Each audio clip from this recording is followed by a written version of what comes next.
when we go to simplify, we have a couple of options. We can use our quotient rule, or we could expand, but this time I'm going to start off here with just the number 18 and 12. We want to think of what's the biggest number that fits into both 18 and 12, and the biggest number that fits is 6.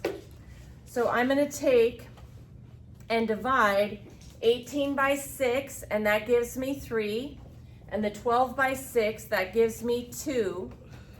If you get stuck, you can expand rather than using your quotient rule. So v to the third power is v times v times v, then times the w there on the end, and then v times w. So we have that. Okay, then I'm going to go through and just cancel. So this v cancels with this v cancels with this v, and then this w cancels out this w. So all I have left in the top is a 3 and a v. So I have my 3 and my v, and then in the bottom all I have left is 2. A shortcut is to use that rule. When you're dividing, you can subtract exponents. So 3 minus 2 is 1. There are more v's in the top, so I have v to the first power. This w is to the first, this w is to the first. 1 minus 1 is 0, but anything to the 0 power is 1, so all the w's are gone. Okay, here's one extra example of this type. Starting off with the 20 and 4, thinking of the biggest number that fits into both 20 and 4. So the biggest number that fits into both of those is 4. So my first step here, 20 divided by 4 is 5, and 4 divided by 4 is 1. If you get stuck, just expand and cancel. So y to the third is y times y times y. Z to the fourth is z times z. Oh, I don't have enough of those.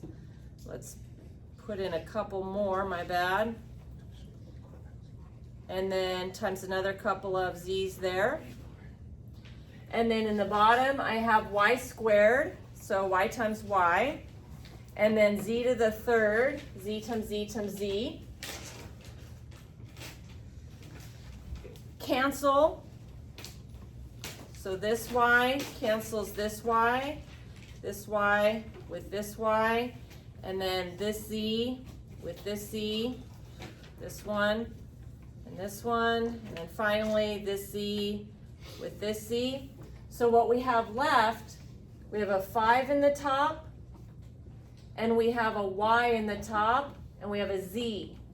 And the only thing we have in the bottom is a 1. So I have a 5y and a z, and then over, whoops, my bad, over 1. But anytime you're dividing by 1, you just get what's in the numerator. So I end up with 5yz. If we use our shortcut and subtract exponents, 3 minus 2 is 1. There are more y's in the top, so I have y to the first in the top. 4 minus 3 is 1, so I have z to the first in the top, and nothing else is left in the bottom, so we have 5yz.